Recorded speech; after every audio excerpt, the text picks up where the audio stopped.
Good morning all of you. RBS degree college Meja खास के online platform पे सभी छात्रों का हार्दिक स्वागत करते हैं।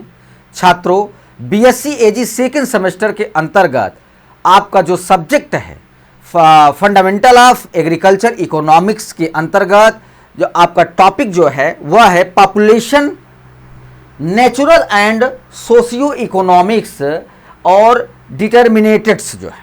इसका अर्थ यह है कि जनसंख्या, प्रकृति और सामाजिक और आर्थिक निर्धारक हम किस तरीके से जो है किसी भी क्षेत्र का, किसी भी देश का, वहाँ की जनसंख्या को हम उनके आंकड़ों को कैसे जो है एक तरीके से इकट्ठा करेंगे और वहाँ पे हम क्या चीज़ें उपयोग कर रहे हैं। जैसे हम किसी भी जनसंख्या के जो है क्षेत्र जो होते हैं, या चाहे वो देश के हों या किसी क्षेत्र के हों, वहाँ के जो आर्थिक और सामाजिक और प्राकृतिक संसाधनों का जो उपयोग किया जा रहा है, वहाँ के जो है एक तरीके से आंकड़ों को हम उनके जनसंख्या के अनुसार ही उसे प्रदर्शित कर सकते हैं या उस आंकड़े को निकाल सकते हैं। ठीक है, तो आज हम लोग छात्रों इस टॉपिक के अंतर्गत जो है इस विषय पर अध्ययन करने चल रहे हैं। ठीक है, आइए स्क्रीन पर चलते हैं। जैसा कि जनसंख्या प्राकृतिक और सामाजिक और आर्थिक एक निर्धारक होता है छात्रों, जो हमारे लिए बहुत ही एक जरूरी होता है कि जहाँ पे संसाधनों का उपयोग किया जा रहा है जनसंख्या के द्वारा, वहाँ पे किस तरीके हम उन संसाधनों को, आंकड़ों को कैसे इकट्ठा करेंगे। हमें कैसे पता चलेगा कि वहाँ पे कितने संसाधनों का उपयोग किया जा रहा है और वहाँ पे कितने संसाधनों को जो है एक पूर्त हो रही या आवश्यकता है। तो जब हम वहाँ के आर्थिक संसाधनों को अच्छे तरीके से एनालिसिस करेंगे, विश्लेषण करेंगे, तभी हम उस जनसंख्या के आंकड़ों को हम प्रस्तुत कर सकेंगे और उनके द्वारा जो संसाधन उपयोग किए जा रहे हैं उसके भी आंकड़ों को हम प्रस्तुत कर सकेंगे। ठीक है, तो कहने का अर्थ यही है कि जनसंख्या किसी भी देश या क्षेत्र के विकास संसाधनों के उपयोग और सामाजिक संरचना को समझने का एक महत्वपूर्ण आधार होता है छात्रों। ठीक है, किसी भी क्षेत्र में जनसंख्या का आकार, वितरण और घनत्व कई प्रकार के कारकों से प्रभावित होता है। इन कारकों को सामान्यतः हम प्राकृतिक, ठीक है, प्राकृतिक जो है तरीके से हम देख सकते हैं निर्धारक के रूप में, और सामाजिक और आर्थिक निर्धारक के रूप में हम इसे कहा जा सकता है, क्योंकि दो ही ऐसे पहलू हैं जो हमारे सामाजिक संरचना को बनाने में अपना पूरा जो है सहयोग करते हैं। फिर उसके बाद छात्रों, प्राकृतिक कारक किसी क्षेत्र की भौगोलिक एवं पर्यावरणीय परिस्थितियों से एक तरीके से संबंधित होती है।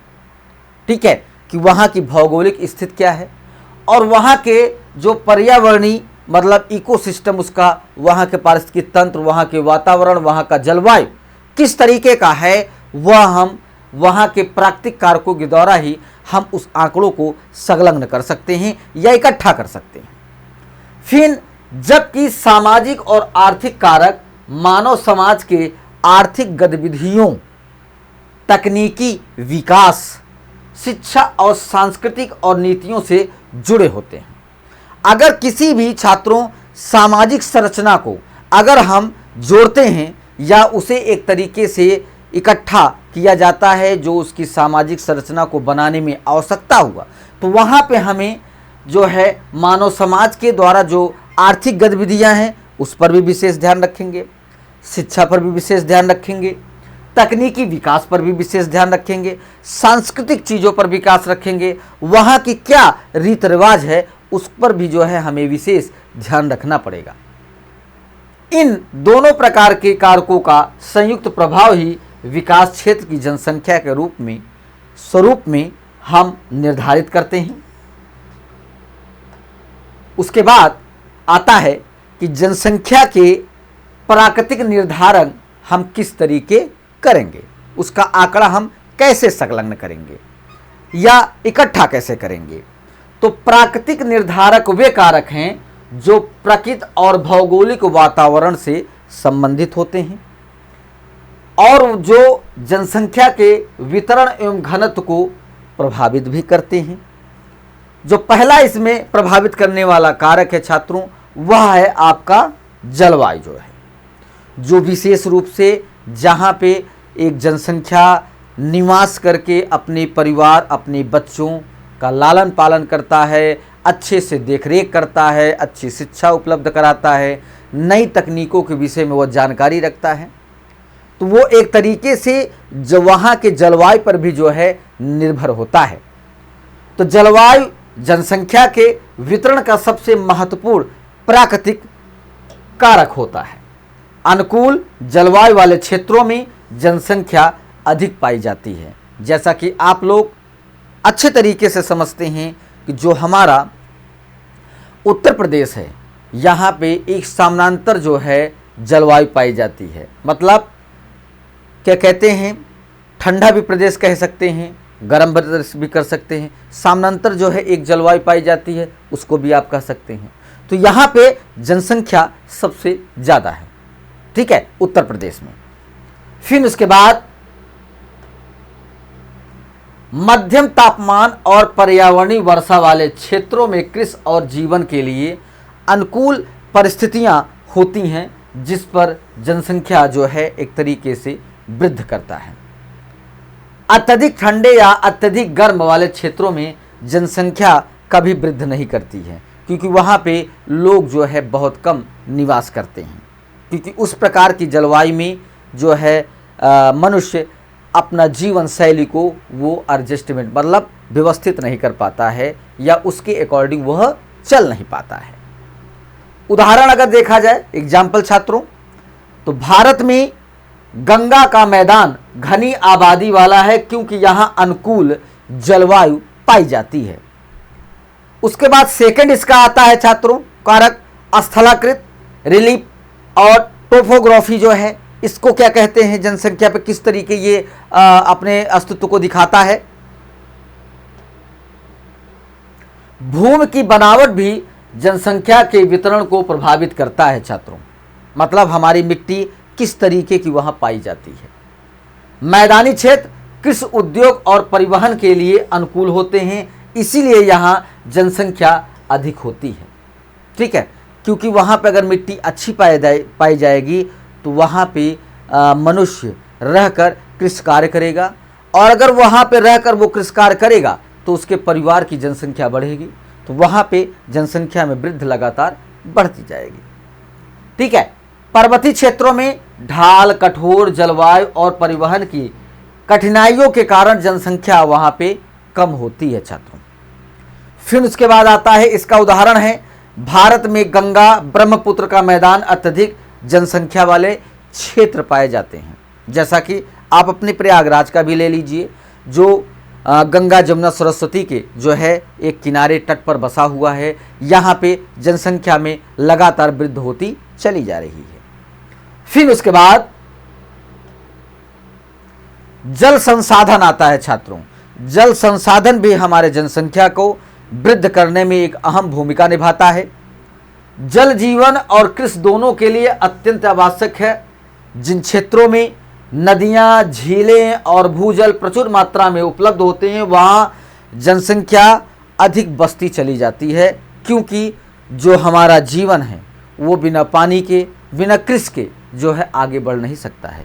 तो अगर ये बढ़ नहीं सकता है तो जनसंख्या में वृद्धि नहीं होगा, अगर ये बढ़ सकता है तो जनसंख्या में वृद्धि भी हो सकता है, ठीक है। तो ये कारण होते हैं। नदी, घाटियाँ मानव सभ्यता को प्रारंभिक केंद्र बिंदु रहे हैं, जिसे आप लोग भी जानते हैं कि सिंधु घाटी की सभ्यता है, वहाँ पे कई ऐसी चीज़ें, मोहनजोदड़ो की खुदाई है जहाँ पे कुछ केंद्र बिंदु रहे हैं, कुछ नई चीज़ों की जो पुराने पूर्वोत्तर लोग जो है वहाँ पे कार्य करते थे और अपनी जीवन शैली को आगे बढ़ाते थे। तो वहाँ पे कुछ चीज़ों को एक केंद्र बना कि यहाँ पे लोग इस तरीके रहते थे, इन सुविधाओं और संसाधनों के द्वारा रहते थे, ठीक है।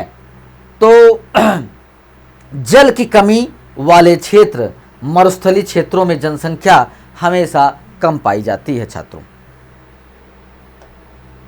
फिर गंगा जमुना दोआबा भारत का क्षेत्र होता है जहाँ पे जनसंख्या लगातार वृद्धि हो रही है।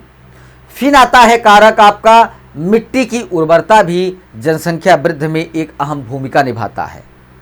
उपजाऊ मिट्टी कृषि उत्पादन को बढ़ाती है जिससे खाद्य सुरक्षा और रोजगार की उपलब्धता हमेशा बढ़ती रहती है। उपजाऊ मिट्टी वाले क्षेत्रों में घनी जनसंख्या होती है। बंजर या पथरीली भूमि वाले क्षेत्रों में जनसंख्या कम पाई जाती है। ठीक है, जहाँ पे अच्छी मृदा पाई जाएगी वहाँ पे लोग ज़्यादा बसेंगे, ज़्यादा निवास करेंगे, वहाँ ज़्यादा जनसंख्या वृद्धि होगी। जहाँ पे पहाड़ू है, बंजर है, ढलाऊ भूमि है, वहाँ पे जो है लोग निवास करना पसंद नहीं करते हैं क्योंकि उन्हें सारे संसाधनों की जो है व्यवस्था वहाँ पे नहीं हो सकती है।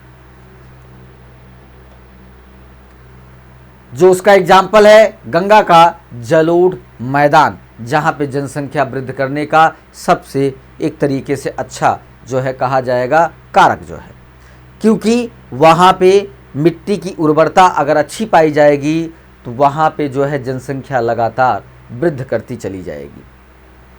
फिर आता है छात्रों प्राकृतिक संसाधन। ठीक है, प्राकृतिक संसाधन के द्वारा किस तरीके जनसंख्या में वृद्धि होता है। खनिज है, वन है, जल है और ऊर्जा संसाधनों की उपलब्धता भी जनसंख्या को आकर्षित करती है। जनसंख्या संसाधनों वाले क्षेत्रों में उद्योग विकसित होते हैं और रोजगार भी लगातार वृद्धि होता रहता है। इससे जनसंख्या का घनत्व हमेशा बढ़ता रहता है। उदाहरण अगर देखा जाए छात्रों तो झारखंड और छत्तीसगढ़ में खनिज संसाधनों के कारण औद्योगिक विकास और जनसंख्या में लगातार वृद्धि हो रही है।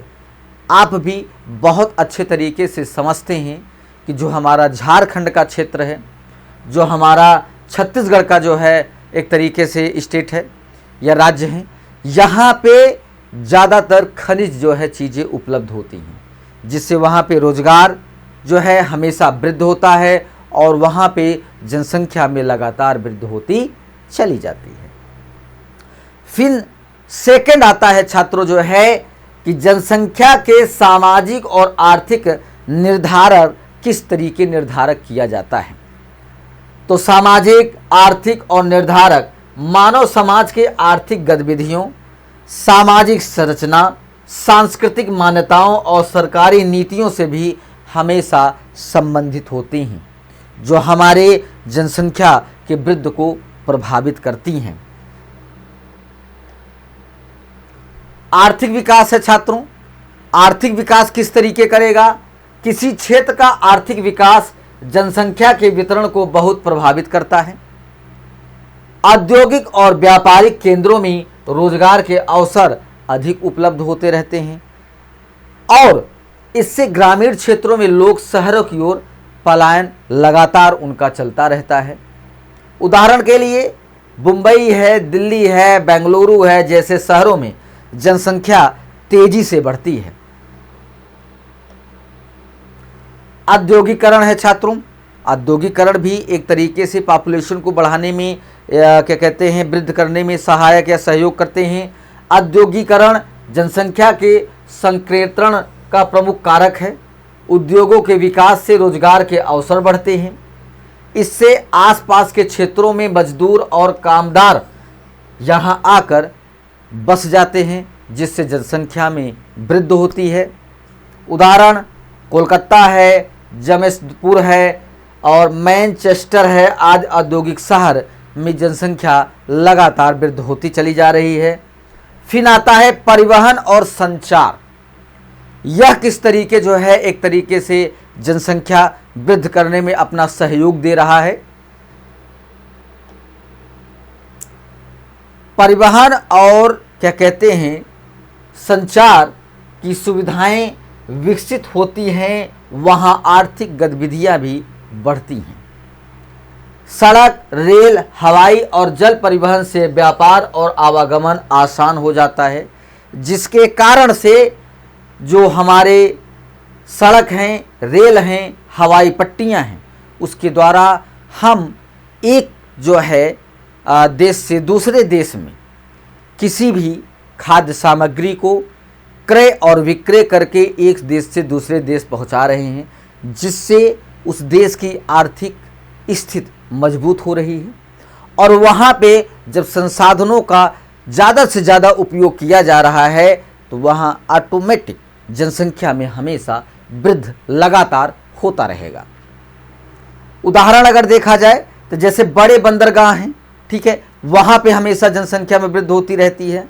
शहर हैं जैसे मुंबई है, सिंगापुर है, जनसंख्या का अधिक संकेतन जो है, संकेतन एक हब कहा जाता है छात्रों, जो एक जनसंख्या वृद्धि का केंद्र बिंदु है। फिर आता है शिक्षा और जागरूकता। शिक्षा जनसंख्या वृद्धि और वितरण को नियंत्रित करने में महत्वपूर्ण भूमिका निभाती है। शिक्षित समाज में परिवार नियोजन को अपनाने की प्रवृत्ति अधिक होती है। इससे जनसंख्या वृद्धि जो है कम होती चली जाती है, जो सरकार एक तरीके से इन कार्यों पर, इन योजनाओं पर अपना कार्य लगातार जनसंख्या के वृद्धि को कम करने के लिए लगातार चला रही है। उदाहरण अगर देखा जाए, केरल में उच्च साक्षरता दर के कारण जनसंख्या वृद्धि दर अपेक्षाकृत कम हुई है। ठीक है, सामाजिक और सांस्कृतिक जो परंपराएं हैं वह किस तरीके हमारे जनसंख्या वृद्धि में अपने प्रभाव को अंकित कराता है। कुछ समाजों में बड़े परिवार को महत्व दिया जाता है, जिससे जनसंख्या वृद्धि अधिक होती है, जैसे विवाह की आयु, परिवार का आकार, धार्मिक मान्यताएं, ये सभी कारक जनसंख्या को हमेशा प्रभावित करते रहते हैं। फिर उसके बाद सरकारी जो नीतियां हैं वह किस तरीके अपना कार्य कर रही हैं। सरकार की नीतियां भी जनसंख्या के स्वरूप को प्रभावित करती हैं। परिवार नियोजन कार्यक्रम, स्वास्थ्य सुविधाएं, रोजगार की योजनाएं, आवास और शहरी विकास, इन नीतियों के माध्यम से सरकार जनसंख्या वृद्धि को नियंत्रित करने का एक तरीके से प्रयास कर रही है। वो लगातार इन योजनाओं को लागू करके जनसंख्या वृद्धि को एक तरीके से कंट्रोल कर रही है, नियंत्रित कर रही है। फिर आता है प्रवासन जो है, माइग्रेशन। ठीक है, यह किस तरीके कार्य कर रहा है जनसंख्या वृद्धि में। प्रवासन भी जनसंख्या वितरण को महत्वपूर्ण कारक है। लोग रोजगार, शिक्षा और बेहतर जीवन की तलाश में एक स्थान से दूसरे स्थान पर स्थानांतरित या स्थान पर जाते हैं, जहां पे अच्छी शिक्षा, अच्छी जीवन शैली जीने के लिए बहुत जरूरी होता है छात्रों। प्राकृतिक और सामाजिक और आर्थिक कारकों का जो संयुक्त प्रभाव पड़ता है उसे हम बतला रहे हैं। किसी भी क्षेत्र की जनसंख्या केवल एक कारक से प्रभावित नहीं होता है, बल्कि कई कारकों के संयुक्त प्रभाव से भी निर्धारित होता है। कहीं पे जलवायु जो है अगर हमारा बैलेंस गड़बड़ कर रहा है या उसके नियंत्रण में जो है उसके क्या कहते हैं कई कार्यों में जो है क्या कहते हैं अवरोध हो रहा है, तो वह भी एक तरीके से हमारे प्राकृतिक और सामाजिक और आर्थिक कारक जो है जनसंख्या वृद्धि पर प्रभाव जो है दर्शाता है। उदाहरण, गंगा का मैदानी केवल उपजाऊ मिट्टी के कारण ही नहीं, बल्कि परिवहन, कृषि, उद्योग और ऐतिहासिक विकास के कारक भी घनी आबादी वाला क्षेत्र होता चला जा रहा है।